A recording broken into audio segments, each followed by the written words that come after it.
Guys আজকে আমরা পাবো 261 পেজে তোমার আওয়ার এনভায়রনমেন্ট বা আমাদের পরিবেশের কোশ্চেন সিরিজ পৌষ্টিক স্তর বা খাদ্য শৃঙ্খলা উদাহরণ এবং এর পৌষ্টিক স্তরে ব্যাখ্যা করো। ঠিক আছে না? পৌষ্টিক স্তর যে কোনো পরিস্থিতিতন্ত্রে প্রতিটি জীবকে এক একটি আহার পর্যায় বা স্তর হিসাবে গণ্য করা যায়, একে পৌষ্টিক স্তর বলে গণ্য করা। এইভাবে সবুজ উদ্ভিদদের প্রথম পৌষ্টিক স্তরে অন্তর্ভুক্ত হবে। পৌষ্টিক স্তরগুলো দেখার আগে আমি স্তরগুলো দেখিনি। উৎপাদক, প্রথম পৌষ্টিক স্তর, দ্বিতীয় পৌষ্টিক স্তর, তৃতীয় পৌষ্টিক স্তর। প্রথমটা দেখো, প্রথমটা হচ্ছে তোমার উৎপাদক। ঠিক আছে না? উৎপাদক। তারপরে প্রথম স্তর হচ্ছে কি? স্তর হচ্ছে তোমার তোমার খরগোশ, ইঁদুর, তারপরে তোমার এদিকে ব্যাং শ্যাং প্রথম স্তরে পড়লো। দ্বিতীয় স্তরে হচ্ছে তোমার ব্যাং এদেরকে খায় কে? খরগোশ পরকে সাপ খায়।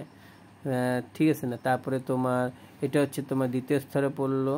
ঠিক আছে, এটা টোটালটাই দ্বিতীয় স্তরে পড়লো। এখান থেকে শুরু করে এতটুকু পর্যন্ত দ্বিতীয় স্তরে পড়লো। হ্যাঁ, চিল ফিল এগুলো নিয়ে এবার লাস্টের তৃতীয় স্তরে একদম বাক পড়লো। তো বুঝলে আজকের জন্য এতটুকু। লাইক শেয়ার সাবস্ক্রাইব করে দিও।